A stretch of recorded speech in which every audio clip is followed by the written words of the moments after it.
How many exercises should you do per workout? Well, to put it straightforward, you only need to be doing 4 to 6 exercises per session. But make sure you watch this entire video to know exactly how and why I came to this conclusion.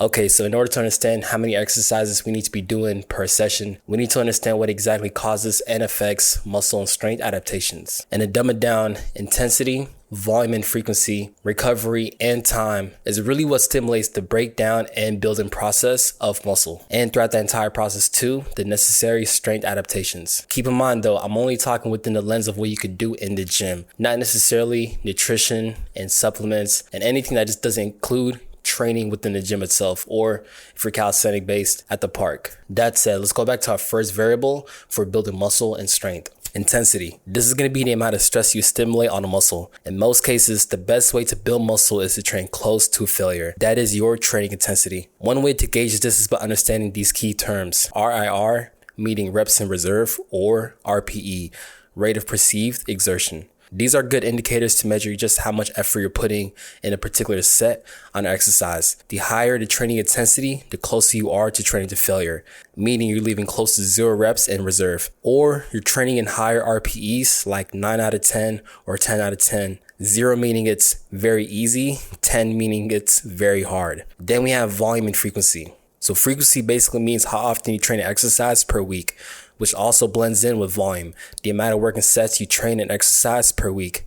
If this is confusing, let me just break it down in like simpler terms. If I want to train, for example, the pull-ups 3 times per week for a total of 10 sets, and then the volume is going to be 10 total sets. And what I mean by sets is going to be your working sets. So don't consider warm-up sets including to your total weekly volume sets. All right, that's only going to be for working sets. That means on Monday, I can allocate up to 4 sets for the pull-ups.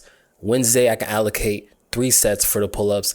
And then finally, I can allocate another 3 sets on like Friday or Saturday for the pull-ups. Now, this is going to be equating to 10 total sets, right? So we got 4, 3, and then another 1, 2, 3, 10 sets. Easy math, man. So volume here is going to be 10 sets and the frequency is going to be pretty high, because we're doing 3 times per week. This will be considered the smarter approach of training the pull-ups for 10 sets, right? Or you can do the suboptimal way of training it. For example, doing all 10 sets in like one session. And to put into context, the volume here will be 10 sets and frequency will only be 1 times per week because we're only doing it in one session. And if you don't know, in order to learn the pull-ups or optimize performance and strength, you want to find a sweet spot of how often you train and exercise while sticking to a good weekly volume. And for the purpose of this video, 10 sets being good, 25 sets being too much, and 2 sets being too low, which these last 2 scenarios will eventually lead to major plateaus in your pull-up journey. Then in our next variable is going to be recovery. This is going to be pretty straightforward. In order to optimize your overall training performance, you need to allocate enough rest and time for recovery. Now this can consist of a few things: a deload week, or a complete rest week to allow your body to recover after intensely training for a period of up to like 6 to 8 weeks, or a session to session basis, giving yourself enough rest before you repeat a specific muscle group or exercise within that same week.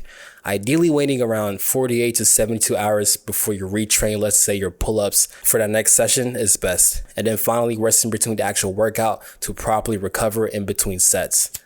Now, that might have been a lot of information, but trust me, this is all going to make sense in just a bit. Now, based on my own personal experience and from what I've seen as well, if I'm purely training for strength and hypertrophy on a compound-based movement that isn't going to be taxing in terms of like skill or technical ability to execute the exercise, I'm more than always going to be choosing the low volume, high intensity approach. Now, I hope you remember what volume intensity means because I don't want to go back and forth. Now, this approach isn't new, and I will say it's my favorite way of training, especially for my compound movements.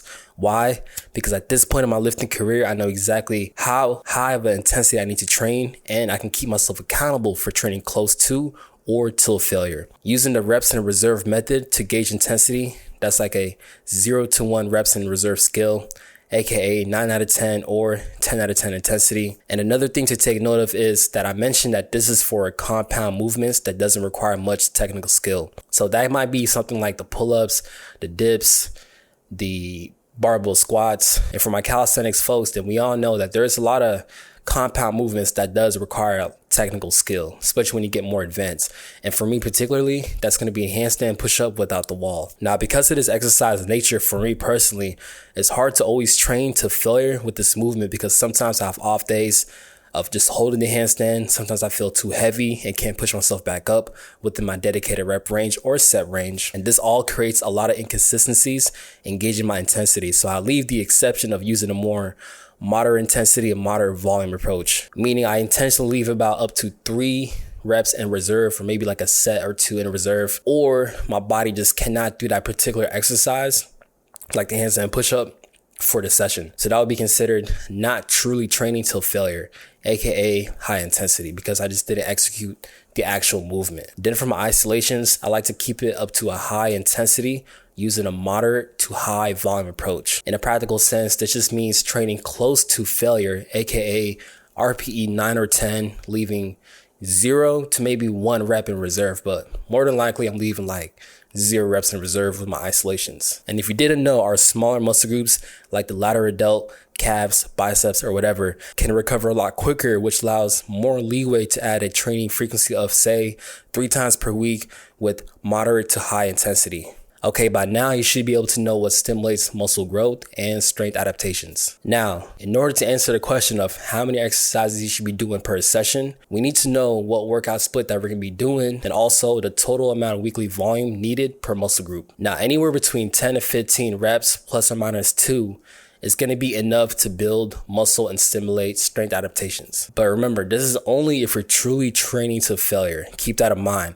Otherwise, the set can easily be skewed if we're not taking this to actual failure or close to a failure. And another thing to take note of is not all muscle groups are the same in terms of how much volume it needs. Because as I mentioned before, exercises like the lateral delts, bicep curls, overhead tricep extensions, calf raises, you can jack up the volume while keeping the intensity relatively high or moderate without undergoing any kind of recovery issues that will hinder your performance. Compared to that, like the chest or like the back, where you're doing more compound based movements, you're not going to be getting away with doing too much volume out of moderate to high intensity, unless you're like on the gear. But like for my folks, I'm pretty sure 99% of y'all are natural. I'm natural, and we got to be sticking to a more stricter protocol, because at the end of the day, we're not going to be able to just sustain that high volume, high intensity approach for a long period of time. Then it's going to be the workout split.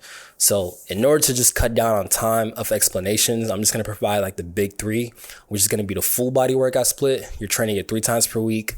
The upper lower split, you're training it 4 times per week. And then finally, the push pull legs, where you're training it 6 times per week. And if you're familiar with movement patterns like the horizontal and vertical push and pulls, then it's going to be made so simple. All right. So check this out. If you're running, for example, a push-pull leg split, your first push day will consist of the following: a horizontal push, vertical push, a secondary horizontal push, which can be optional, and then 2 isolations. What this is going to be looking like in a practical sense is going to be your first horizontal push as a compound movement, the weighted dips. This is going to be targeting your chest, shoulders, and triceps. Then will be the wall handstand push-ups as your vertical push, another compound exercise. It's going to be targeting mainly your shoulders and triceps and a little bit of your upper pec, but I'm not going to include this for our more dumbed down version of understanding how many sets and exercises we need to be doing per session. Third is going to be the ring push-ups, which is going to be like a chest-based isolation. Even though it's still a compound movement, the ring push-ups does have a lot of emphasis on primarily the chest. Your triceps does work, but again, to kind of dumb it down, we're just going to include just the chest. Then we have the overhead tricep extensions as our first tricep isolation. And then finally, the lateral raises with the dumbbells or cable machine as our shoulder isolation exercise. Now, if you just allow 3 sets for each of those exercises, then you're going to end up doing another session kind of similar to as well in terms of like the layout. By the end of that week, you're going to be getting for sure 12 total working sets, a little bit more depending on the isolation that you pick and the compound movements that you choose. But based off what I've presented right there, you're going to find yourself already at 12 working sets, which before I said we need to get about 10 to like 15